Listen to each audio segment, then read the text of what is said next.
Selamat malam, Mbak Valen. Baik, terima Kabar kasih. baik, semoga untuk Anda selalu dan juga keluarga.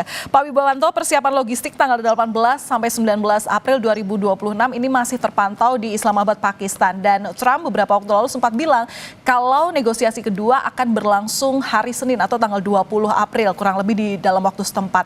Kemungkinan menurut Anda, akankah Iran hadir dalam negosiasi kedua ini? Ya, ini kemungkinan hadir 50, kemungkinan tidak hadir 50%. Karena ini isunya bukan hanya mengenai energi, Mbak. Tetapi isunya sudah menjadi center of gravity dari ekonomi global, yaitu Hormuz. Itu poinnya tuh. Nah, yang pertama, ini kita harus lihat bahwa kondisinya ini berada saat ini di antara perang terbuka dengan kemungkinan damai yang dipaksakan. Karena Amerika ini masih bersikeras menggunakan forsif diplomasi dengan penggunaan kekuatan militer untuk memberikan tekanan strategis. Sementara Iran itu tidak akan pernah melepas Hormuz sampai titik darah penghabisan. Itu poinnya, ya. Jadi kesepakatan final tanda kutip itu semuanya itu masih di dalam zona abu-abu, ya, antara yang namanya deal dengan yang namanya forsif diplomasi. Kita bisa lihat tanggal 22 Februari adalah batas akhir ceasefire. Ya, yang kedua, blokade laut di Amerika itu tidak dikurangi sama sekali, walaupun itu dilakukan di international water. Karena tujuannya untuk memberikan tekanan psikologis kepada Iran, yang akhirnya itu pasti mengganggu global commerce yang melibatkan aktor negara dan non-negara dari berbagai mancanegara. Yang ketiga, ya, Iran itu dalam posisi melihat Amerika itu melanggar segala macam peraturan, baik itu moral, etika, dan hukum menurut perspektif Iran dengan adanya blokade ini. Ya, jadi ini yang saya katakan bahwa Selat Hormuz ini secara geopolitik itu tertutup, selalu tetap tertutup, hanya terbuka secara teknis gitu, karena pasukan Amerika di situ masih ada dan siap untuk menggunakan kekuatan yang lethal. Yang berikutnya adalah asumsi Pentagon itu sampai saat ini adalah 80-90% kekuatan militer Iran sudah hancur, degrade gitu.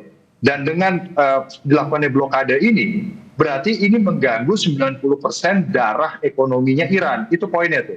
Nah, sementara Iran sendiri belum bisa bergeser dari yang namanya prinsip-prinsip fundamental.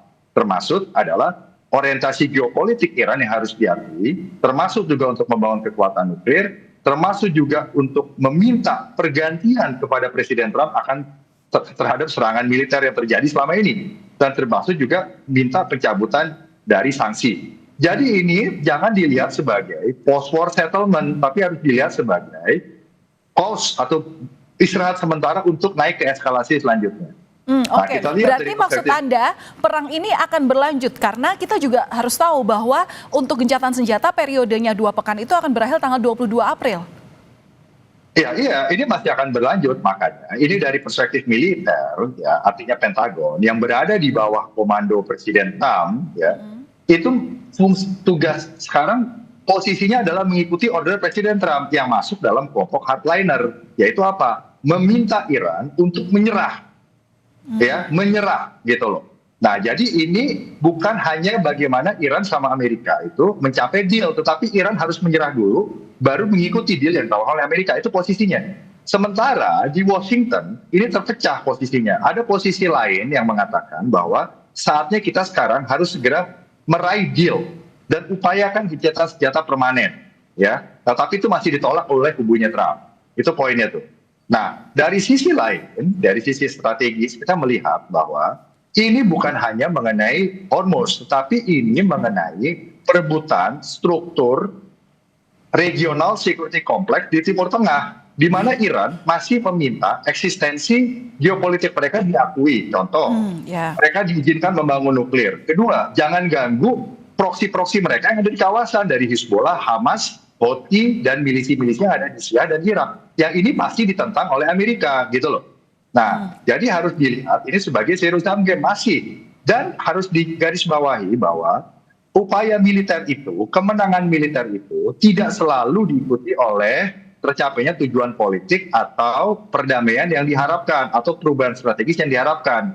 Nah, di sini menjadi tarik-menarik. Apalagi di sini ada pertarungan antara kekuatan militer Amerika yang sudah pasti bisa dibilang menang melawan kekuatan Iran, menjadikan Hormuz sebagai geopolitical chokehold gitu. Artinya apa?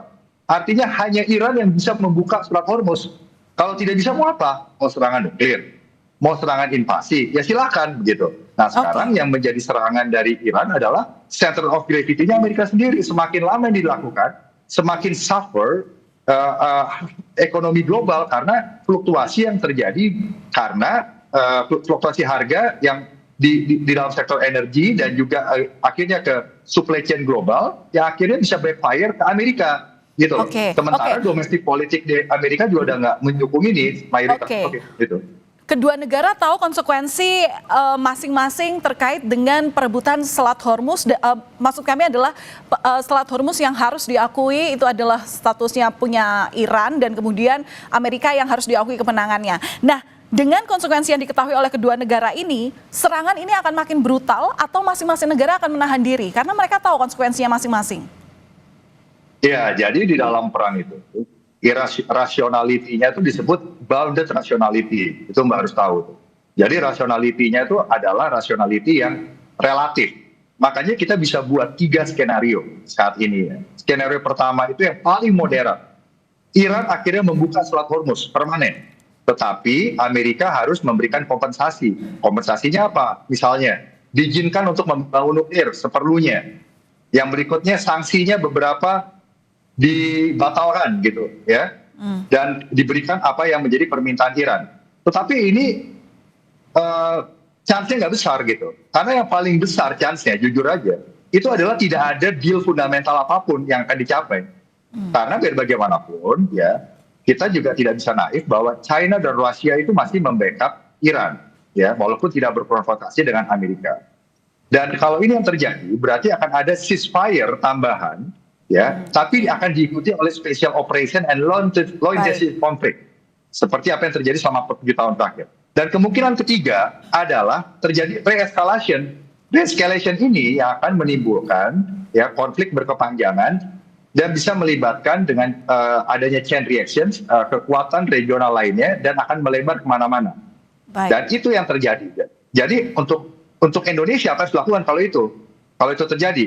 Nah, yang dilakukan adalah untuk energi kita harus memperhitungkan beban di APBN, itu pasti.